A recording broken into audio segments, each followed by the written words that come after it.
Assalamualaikum warahmatullahi wabarakatuh. Selamat pagi, siang, sore kepada Ibu Meliana Sari MKM. Di sini kami akan mempresentasikan mengenai proposal rencana pengorganisasian dan pemberdayaan masyarakat dalam penanggulangan buang air besar sembarangan atau BABS di Desa Ambaan Simeulue Barat. Di sini anggota kelompoknya yaitu Devani Putri, Dira Maina Mirah, Sili Rizkiana, Akila Nur Kamila. Next.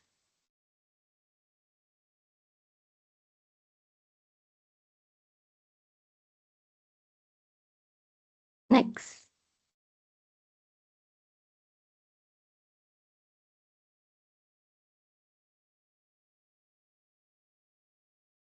Yang pertama ada latar belakang. Latar belakang yang pertama itu ada buang air besar sembarangan atau BABS masih menjadi masalah sanitasi yang dapat mencemari lingkungan dan meningkatkan resiko berbasis lingkungan. Secara global, praktik BABS memang mengalami penurunan, tetapi pada tahun 2024 masih terdapat sekitar 354 juta penduduk dunia yang melakukan BABS sehingga menjadi tantangan dalam pencapaian target SDGs 6.2.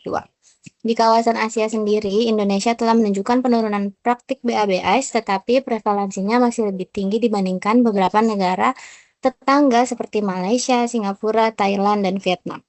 Di Indonesia, persentase rumah tangga yang melakukan BABS menurun dari 6,19 pada tahun 2020 menjadi 2,35% pada 2025.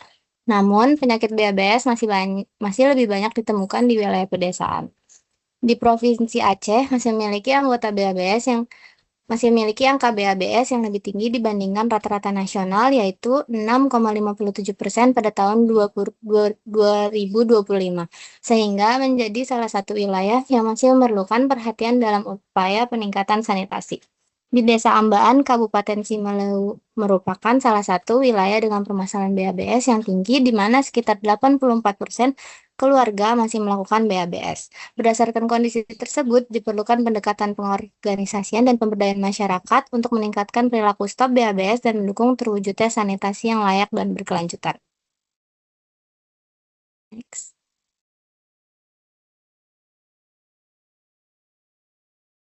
Selanjutnya ada rumusan masalah, tujuan dan manfaat. Rumusan masalah yang pertama ada bagaimana kondisi perilaku BABS di Desa Ambaan, apa faktor penyebab tingginya praktik BABS, dan bagaimana rencana PPM untuk penanggulangan BABS, serta bagaimana peningkatan pengetahuan dan partisipasi masyarakat menuju stop BABS.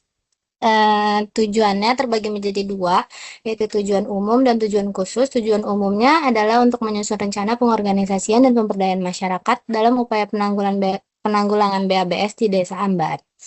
Tujuan khususnya menganalisis kondisi dan kebutuhan masyarakat, mengidentifikasi faktor penyebab dan stakeholder, merancang program PPM, serta menyusun action plan menuju desa ODF. Manfaatnya dibagi menjadi tiga juga. Manfaatnya untuk masyarakat yang pertama adalah meningkatkan pengetahuan sanitasi, meningkatkan kesadaran stop BABS, mendorong perubahan perilaku, mewujudkan lingkungan sehat. Untuk pemerintah atau puskesmas, manfaat yang pertama adalah mendukung perencanaan STBM, mendukung target ODF, dasar penyusun intervensi. Dan untuk mahasiswa sendiri, manfaatnya ada menerapkan teori PPM, melatih analisis masalah, serta menyusun program kesehatan.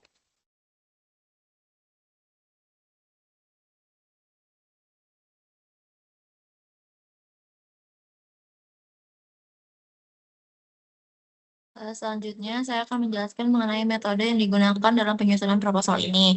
Proposal ini menggunakan pendekatan participatory roller appraisal atau PRA. Pendekatan ini dipilih karena menempatkan masyarakat sebagai subjek utama dalam proses pemberdayaan. Jadi masyarakat itu tidak hanya menjadi penerima program, tapi juga dilibatkan secara aktif dalam mengidentifikasi masalah, mengenali potensi yang dimiliki, serta menyusun solusi yang sesuai dengan kondisi di Desa Ambaan. Lokasi yang menjadi sasaran dalam proposal ini adalah Desa Ambaan, Kecamatan Simeulue Barat, Kabupaten Simeulue, Provinsi Aceh. Sasaran primer program ini adalah warga yang masih melakukan praktik buang air besar sembarangan atau BABS, sedangkan sasaran sekundernya meliputi pemerintah desa, puskesmas, kader kesehatan, kader posyandu, tokoh masyarakat, dan tokoh agama yang nantinya berperan sebagai pendukung dalam pelaksanaan program. Boleh tolong di next?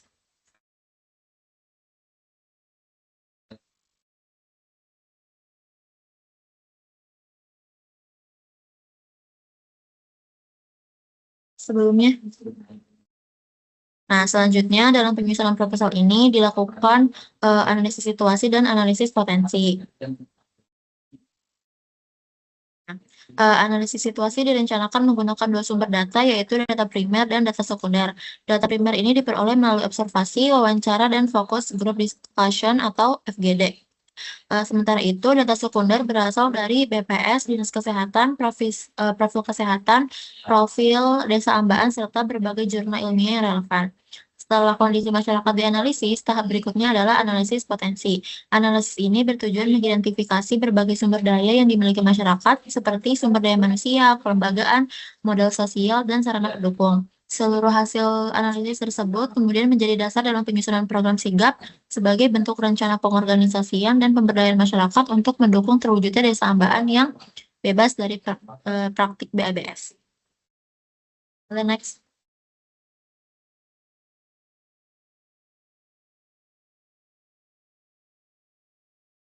Selanjutnya, hasil dan pembahasan gambaran umum wilayah Desa Ambaan berada di Kecamatan Simaule Barat, Kabupaten Simaule, Provinsi Aceh dengan karakteristik wilayah pesisir yang dekat dengan sungai. Mata pencaharian masyarakat didominasi sektor pertanian, perkebunan, dan perikanan. Desa berada dalam wilayah kerja Puskesmas Simaule Barat dengan capaian akses sanitasi layak Kabupaten Simaule sebesar 78,94% pada tahun 2025. Hasil analisis situasi, sebanyak 84% keluarga di Desa Ambaan masih melakukan praktik buang air besar sembarangan. Survei terhadap 15 keluarga menunjukkan hanya 13,3% memiliki jamban, sedangkan 86,7% masih melakukan BABS. Sanitasi yang buruk berkontribusi terhadap masih ditemukannya kasus diare di Desa Ambaan. Faktor penyebab utama meliputi rendahnya pengetahuan, kebiasaan turun-temurun, keterbatasan ekonomi, dan belum optimalnya pendampingan STBM. Analisis kebutuhan masyarakatnya yaitu penyediaan jamban sehat yang layak dan terjangkau, edukasi dan penyuluhan kesehatan lingkungan secara berkelanjutan, dan pendampingan STBM dan penguatan kapasitas kader kesehatan. Next.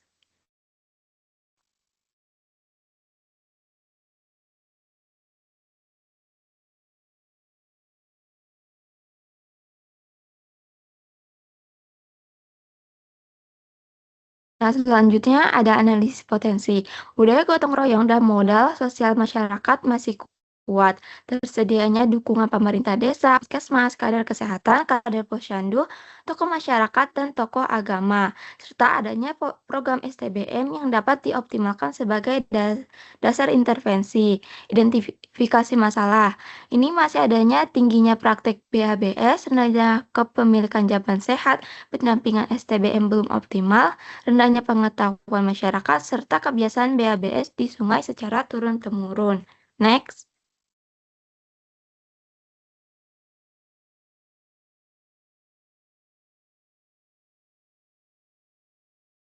Selanjutnya ada prioritas masalah menggunakan teori USG. Jadi, prioritas utamanya yaitu tingginya praktik PABS dengan skor 15, serta prioritas berikutnya adalah rendahnya kepemilikan jamban sehat 13, dan belum optimalnya pelaksanaan STBM yaitu dengan skor 12. Akar penyebab masalahnya yaitu rendahnya pengetahuan dan kesadaran masyarakat, keterbatasan biaya pembangunan jamban, material, terbatasnya bahan dan bantuan sanitasi, mesin, minimnya sarana sanitasi dan septic tank, metode pendampingan STBM dan monitoring belum optimal, dan terakhir kebiasaan BABS yang dipengaruhi kondisi geografis dan budaya. Next.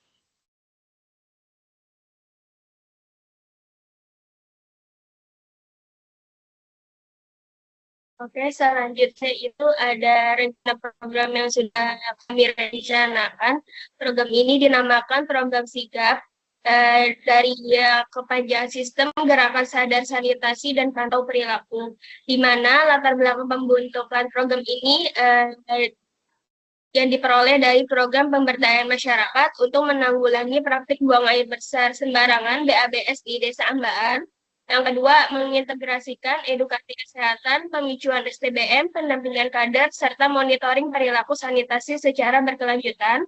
Terus berorientasi pada perubahan perilaku masyarakat secara mandiri menuju Open Defecation Free atau ODF ini, dan dikembangkan berdasarkan hasil analisis kebutuhan masyarakat yang menunjukkan masih rendahnya pengetahuan, kebiasaan dari ABS yang mengakar, serta perlunya pendampingan berkelanjutan. Nah, tujuan program yang sudah kami rencanakan yaitu meningkatkan kesadaran dan perubahan perilaku masyarakat menuju kondisi ODF. Yang kedua, meningkatkan pengetahuan, membentuk Pokja sigap, mendorong pembangunan. Lalu ada sasaran programnya, di mana sasaran programnya yang pertama kita membagi 3. Yang primer itu untuk rumah tangga yang masih melakukan BABS, yang kedua sekunder, kader, sanitarian, pemerintah desa, tokoh masyarakat, dan tokoh agama. Yang terakhir untuk tersiarnya itu dinas kesehatan dan lintas sektor.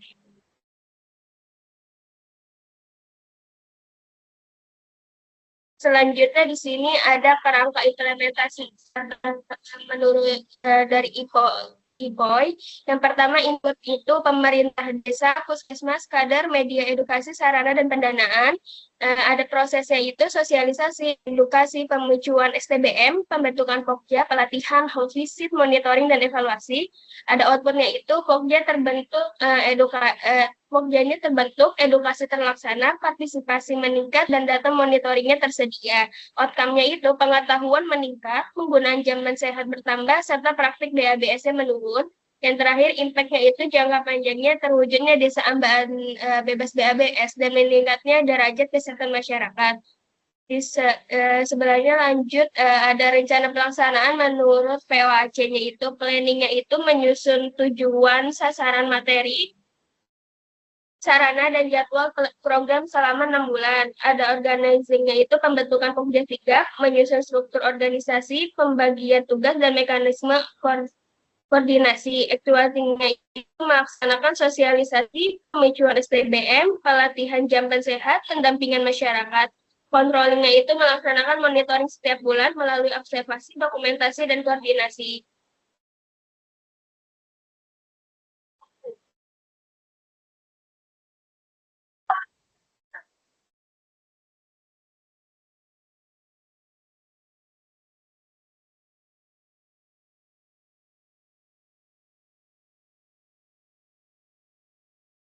Selanjutnya ada kesimpulan, permasalahan buang air besar sembarangan BABS di Desa Ambaan masih menjadi masalah kesehatan masyarakat yang dipengaruhi oleh rendahnya pengetahuan dan kesadaran masyarakat, serta keterbatasan kepemilikan jamban, kondisi ekonomi, dan kebiasaan turun-menurun, serta belum optimalnya pelaksanaan program STBM.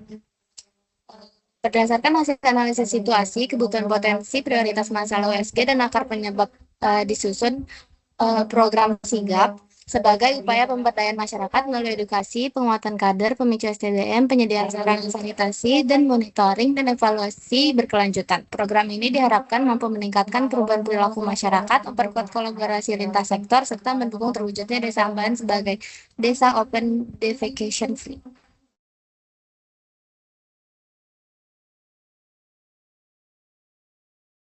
Di sini ada sarannya yaitu pemerintah desa, puskesmas Simeuloe Barat, masyarakat Desa Ambaan, dinas kesehatan dan lintas sektor, serta mahasiswa atau penelitian. Next.